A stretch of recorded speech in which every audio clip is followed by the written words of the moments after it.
dit que qui fait la révolution à moitié crée sa propre tombe.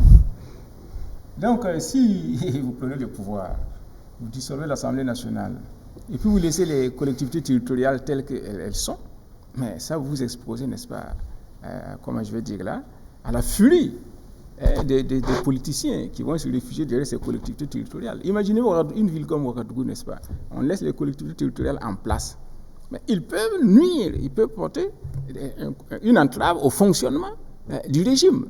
Et ils conservent les moyens d'action de la mairie et les capacités de mobilisation. Alors, ils peuvent être une entrave sérieuse, n'est-ce pas, dans le fonctionnement de Ouagadougou. Mobiliser les gens et puis même faire tomber les MPSL si c'est possible. Qu'est-ce que vous avez vu? Parce que les partis politiques, leur racine, c'est dans les collectivités territoriales, à la base. C'est à la base. Donc, ils conservent leur capacité de mobilisation et de nuisance. Donc, pour moi, la dissolution des collectivités territoriales, ça va de soi. Et donc, il appartient au MPSL d'assumer le pouvoir. Comme ça, s'il réussit, c'est bien pour lui. S'il échoue aussi, il en assume la responsabilité. Maintenant, par rapport aux choses, aux partenariats en cours, etc., je pense que ça ne portera pas beaucoup de préjudice. Si vous vous rappelez, par exemple, Ouagadougou est jumelé avec Loudun depuis longtemps. Il y a eu des régimes d'exception, il y a eu tout ceci, cela, mais ça n'a pas porté atteinte à la coopération entre Ouagadougou et puis Loudun. Moi-même, quand j'étais étudiant en France, nous travaillions à la base, n'est-ce pas, dans des jumelages avec des villes ici au Burkina Faso. On contribuait, n'est-ce pas, à mobiliser les gens, à mobiliser les ressources, etc. Et que ce soit des collectivités élues ou des délégations spéciales, ça n'a pas d'impact, ça n'a pas d'effet.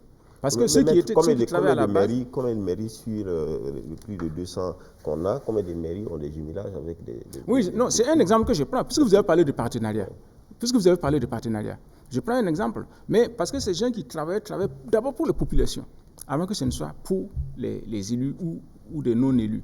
Quant au partenariat, ça persiste. Que ce soit partenariat entre Banfora et puis Koupela, etc., délégation spéciale ou pas, les gens continuent leurs échanges. Donc ça ne porte pas beaucoup de choses. Ça ne porte pas beaucoup mais le partenariat avec la coopération internationale, par exemple, avec certains États.